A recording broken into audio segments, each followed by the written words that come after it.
नमस्कार प्रिय दर्शकों, हाजिर हूं मैं आज मंगल की चर्चा लेकर। जी हां, जब शुक्र की चर्चा हुई, राहु की चर्चा हुई, तो फिर मंगल ये ग्रह भी जातक को महाधनवान बनाता है, क्योंकि ये ग्रह ऊर्जा है, ये ग्रह साहस है, ये ग्रह भूमि का कारक है। क्या आप जानते हैं, क्या आपको पता है कि मंगल आपके जीवन में अपार धन संपदा और सफलता लाने वाले ग्रह हैं? और आज हम उन्हीं मंगल के 20 अद्भुत और शक्तिशाली धनदायक योगों के बारे में जानेंगे, जो जातक को जीवन में खूब समृद्धि देते हैं। तो चलिए बिना विलंब किए चर्चा प्रारंभ करें, क्योंकि भाग्यम फलति सर्वत्र न विद्या न च पौरुषम, अर्थात भाग्य ही फलीभूत होता है, न तो विद्या न पौरुष। हालांकि ये बात कहना और कह करके आपको पुरुषार्थ विहीन बनाना ये मेरा उद्देश्य नहीं है, पर यह जरूर कहना चाहता हूं कि जन्म कुंडली में ये जो बीते दिनों में शुक्र की मैंने चर्चा की, राहु की चर्चा की, आज मंगल की चर्चा कर रहा हूं। इनमें से एक भी योग अगर आपकी कुंडली में मिल रहा है, 2 या 3 योग आपकी कुंडली में मिल जाएं, तो सवाल यह उठता है कि भाई इसका क्या प्रभाव आपके जीवन पर बनेगा। अगर एक योग है तो निसंदेह आप धनवान बनेंगे, 2 है तो विशेष बनेंगे, 3 है यानी आज भी जो योग मंगल से संबंधित बता रहा हूं, यह स्थिति भी अगर आपकी कुंडली में दिख जाए, तो फिर मुझे बताने की वैसे आवश्यकता नहीं पड़ेगी कि आपके पास पहले से ही वो धन आ चुका होगा। लेकिन नहीं आया तो तय जानिए आएगा।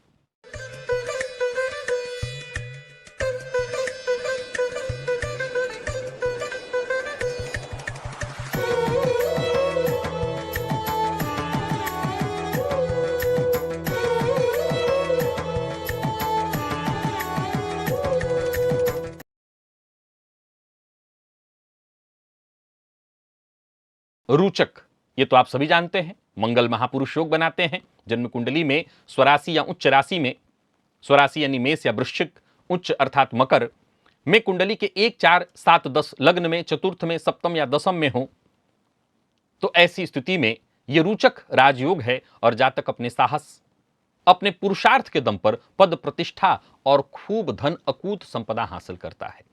प्रिय दर्शकों, मंगल जो धन देते हैं वो साहस से जोड़कर ही देते हैं। यदि कुंडली में मंगल का संबंध कुंडली के तीसरे या 11वें भाव से हो, यानी तीसरे से जुड़े हुए हो या 11वें भाव से जुड़े हुए हो, तो जातक पराक्रमी होगा, साहसी होगा, और यह तय है कि भले गरीब पैदा लिया हो पर गरीब कभी मरेगा नहीं। ऐसी स्थिति में जातक धन संपदा अर्जित अवश्य करेगा।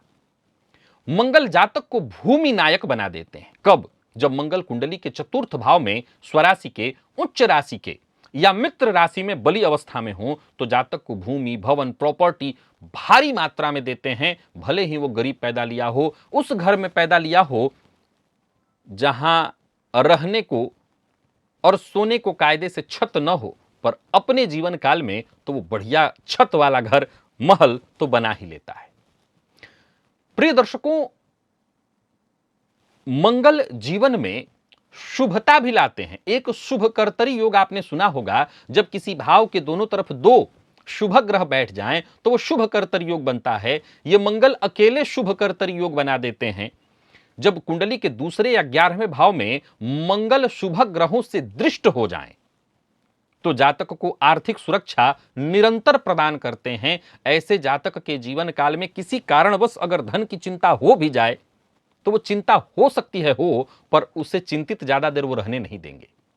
प्रिय दर्शकों, मंगल और गुरु, इनका संबंध निसंदेह आप सभी जानते हैं, यह महाधनदायक योग बनता है। जन्म कुंडली में मंगल केंद्र या त्रिकोण में हो, 1, 4, 7, 10 में, और ऐसे केंद्र या त्रिकोण के मंगल या नवम पंचम में देव गुरु से युक्त या दृष्ट हो, तो जातक बड़े व्यापार, उद्योग और निवेश के माध्यम से खूब संपन्नता हासिल करता है, खूब धन अर्जित करता है। मंगल तीव्र ग्रह हैं, साहसी ग्रह हैं, ऊर्जा वाले ग्रह हैं, ये विद्युत योग का निर्माण करते हैं कुंडली में मंगल और बुध की युति यदि कुंडली के पंचम या एकादश भाव में हो तो ऐसा जातक तकनीकी क्षेत्र में विशेष सफल होता है, इंजीनियर होता है, विज्ञान के क्षेत्र में बड़ी आर्थिक सफलता, ऐसा जातक रिसर्च करता है, कोई नई खोज करता है और बड़ी आर्थिक सफलता हासिल करता है। मंगल और शुक्र के योग की अगर हम चर्चा करें तो जन्म कुंडली में मंगल शुक्र की युति जातक को थोड़ा सा चरित्र से कमजोर तो जरूर बना दे, पर कुंडली के दूसरे, पांचवें या 11वें भाव में अगर यह संबंध बन जाए तो जातक को विलासिता परंतु आकस्मिक धन लाभ देने वाला होता है। प्रिय दर्शकों, मंगल अकूत धन संपदा योग बनाते हैं। कब? जब मंगल कुंडली के दूसरे 11वें भाव में गुरु की दृष्टि से दृष्ट हों और ऐसे गुरु भी बली अवस्था में हो। और मंगल कैसे हो? तो या तो स्वराशि के हो या उच्च राशि के हो, तो ये अकूत धन संपदा योग बनाते हैं। यानी जातक के पास इतनी धन संपदा तो देखने को मिल ही जाती है या इतना धन वो अर्जित कर ही लेता है कि उसकी आने वाली पीढ़ियां उसके कमाए धन को खाकर उसका यशगान करे। प्रिय दर्शकों, मंगल स्वयं भूमि पुत्र हैं और जन्म कुंडली में जब ये मंगल बली होते हैं तो जातक को भी भूमिपति बना देते हैं। कब? जब कुंडली में मंगल और शनि की युति कुंडली के चतुर्थ भाव में हो। और याद रखना है यहां पर, क्योंकि ये दोनों ग्रह चतुर्थ में होकर के कई तरह की परेशानियां भी लाते हैं, परंतु चतुर्थ के कारक हैं शनिदेव, जैसा मैं कहा करता हूं क्षेत्र के कारक हैं। और मंगल के साथ जब इनका संबंध बनता है जन्म कुंडली के चतुर्थ से, तो जातक को रियल एस्टेट या इससे जुड़े व्यापार से खूब पैसा आता है, खूब पैसा वो कमाता है। चंद्र मंगल योग के बारे में आप सभी जानते हैं, लक्ष्मी योग भी इसे कहा गया है। जन्म कुंडली में चंद्र मंगल की युति यदि कुंडली के दूसरे, चौथे, 11वें भाव में हो अथवा 9वें भाव में हो अथवा 10वें में हो तो जातक को भारी प्रसिद्धि, सुख, धन, संपदा सब कुछ प्राप्त होता है। हम कह सकते हैं कि ऐसा जातक भले ही गरीब पैदा लिया हो पर गरीब न रहेगा न मरेगा। मंगल केतु की युति, प्रिय दर्शकों, यह गुप्त धनदायक योग कहा गया है। जन्म कुंडली में मंगल और केतु की युति कुंडली के 8वें या 12वें भाव में हो, ध्यान से सुनिएगा, 8वें भाव में गुप्त स्रोत से अचानक आर्थिक लाभ और 12वें में हो तो विदेश से जुड़ा कोई कार्य या विदेश से जुड़कर या विदेश जाकर, और अगर आप विदेश नहीं गए तो कम से कम परदेश जाकर कैसा जातक धन अर्जित करता है। मंगल पराक्रम के द्वारा धन दिलाते हैं, क्योंकि सीधी सी बात है पराक्रमी ग्रह हैं और पराक्रम से सब कुछ दिलाते हैं। तो कुंडली के तीसरे या 6वें भाव में मंगल उच्च या स्वराशि के हों तो ऐसा जातक प्रतिस्पर्धा करने वाला होता है। ऊपर से ऐसा मंगल यदि सूर्य से दृष्ट हो जाए या गुरु से दृष्ट हो जाए या शुक्र से दृष्ट हो जाए या बुध से दृष्ट हो जाए तो ऐसा जातक 100% प्रतिस्पर्धा करेगा, साहसिक कार्य करेगा, जोखिम लेगा और रुकने का नाम नहीं लेगा और फलतः ऐसा जातक खूब धन अर्जित करता है। शर्त इतनी है कि षष्ठ के मंगल और तीसरे के मंगल में एक ही समस्या है कि ऐसा जातक जिसको धन दे देगा वही धन उसका फंस के रह जाएगा, धन लौटेगा नहीं।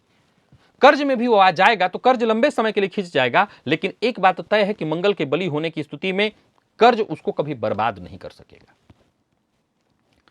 भूमि वाहन योग सब देते हैं मंगल। कब? जब जन्म कुंडली में मंगल शुक्र के साथ युति बना लें और चौथे या 11वें भाव में हो।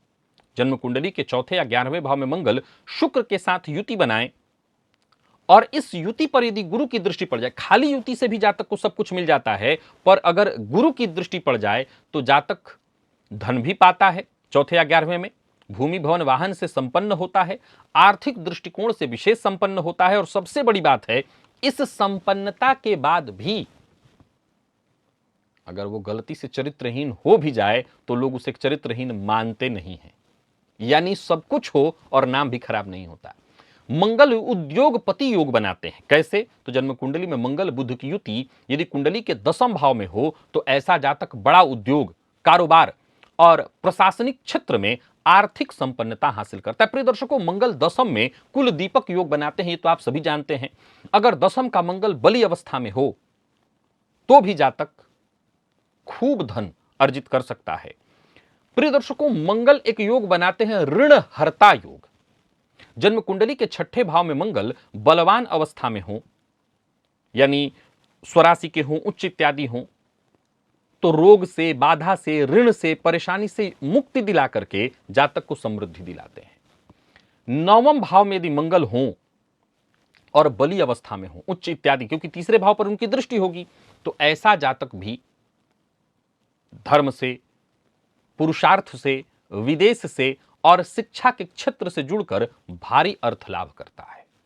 प्रिय दर्शकों, मंगल अखंड संपदा योग बनाते हैं। कब? तो जब मंगल लग्न, पंचम, नवम या दसम भाव में हो और ऐसे मंगल पर गुरु या शुक्र की दृष्टि हो और मंगल स्वराशि के हो, उच्च के हो या मित्र राशि में बली अवस्था में हो, तो जातक को जीवन भर निरंतर आर्थिक समृद्धि देते हैं, वृद्धि कराते हैं। मंगल राज सत्ता योग बनाते हैं। मंगल और सूर्य की युति यदि कुंडली के लग्न या दसम में हो और ऐसी स्थिति में सूर्य युति मेष राशि में हो, यहां पर सूर्य उच्च के हो जाएंगे, अथवा यह युति धनु राशि में हो, तब भी इस योग से, अथवा सिंह राशि में युति हो, तब भी जातक उच्च पद, प्रशासन, सरकारी क्षेत्र में सफलता हासिल करता है, बड़े पद पर पहुंचता है और इसके चलते आर्थिक सफलता वो हासिल करता है। प्रिय दर्शकों, व्यापार समृद्धि योग भी मंगल बनाते हैं। जन्म कुंडली में मंगल, बुध और शुक्र की युति, इन तीनों ग्रहों की युति चाहिए केंद्र अथवा त्रिकोण में। केंद्र अथवा त्रिकोण में अगर यह युति हो तो जातक, अब यह जरूर ध्यान रखना होगा कि अगर यह युति हो रही है तो इन तीनों ग्रहों के पास बल हो, तो जातक आयात, निर्यात, मार्केटिंग के क्षेत्र से जुड़ करके भारी धन संपदा अर्जित करता है। और मंगल जातक को भूमि भवन से युक्त तो बनाते ही हैं। मंगल दूसरे, चौथे, 11वें भाव में राहु के साथ युति बनाएं तो यह अंगारक योग है। इसके अपने दुष्परिणाम हैं, लेकिन जातक को निर्माण से, खनिज इत्यादि या जमीन से संबंधित कोई कार्य जैसे भूमि खनन अथवा माइंस इत्यादि के फील्ड में कार्य करके, अथवा कमीशन से जुड़ा कार्य करके, या कोई बड़ी जमीन की डील इत्यादि वाले कार्य करके खूब आर्थिक सफलता और धन दिलाते हैं। प्रिय दर्शकों, मंगल आपकी कुंडली में अगर ऐसी स्थिति में है तो मंगलवार को विशेष रूप से आपको हनुमान जी की आराधना करनी चाहिए। मंगल के बीज मंत्र ओम क्राम क्रीम क्रौम स भौमाय नमः, इस मंत्र का जप करना चाहिए। और आप मेष लग्न के हैं, आप सिंह लग्न के हैं, अथवा आप कर्क लग्न के हैं, अथवा आप धनु लग्न के हैं, मीन लग्न के हैं, वृश्चिक लग्न के हैं, तो मूंगा भी, अगर अच्छी स्थिति में है मंगल, तो मूंगा भी धारण करके मंगल के बल को बलि कर सकते हैं और इन योगों का लाभ ले सकते हैं। पुनः एक बार आपको बताना चाहता हूं प्रिय दर्शकों, मंगल पुरुषार्थ के कारक ग्रह हैं और इसमें कहीं कोई दो मत नहीं है कि जन्म कुंडली में मंगल अगर अच्छी स्थिति में हो, जैसा कि मैंने कुछ योग, 20 योग आपको बताएं, हो सकता है इन 20 योगों में से कोई योग आपकी कुंडली में न हो, लेकिन तब भी अगर आपकी कुंडली में मंगल बली अवस्था में है तो यह बात तय जानिए कि आप के अंदर चाहत होगी, महत्वाकांक्षा 100% होगी। और आप ये भी तय लिख करके रख लीजिए कि आप भले ही गरीब घर में पैदा लिए हों, पर गरीब मंगल आपको मरने नहीं देंगे। ये तय जानिए कि मंगल इतना धन तो देंगे ही देंगे कि आप गरीब न रह जाएं। अब कल इसी तरह से एक और ग्रह बुध को लेकर के मैं आप सबके सम्मुख उपस्थित होऊंगा और फिर अंत में हम इस विषय पर चर्चा करेंगे कि अगर आपकी कुंडली में कितने इनमें से योग बन रहे हैं। आज के लिए बस इतना ही, इजाजत दीजिए। कल का कार्यक्रम देखना मत भूलिएगा। पुनः मुलाकात होगी, तब तक के लिए नमस्कार।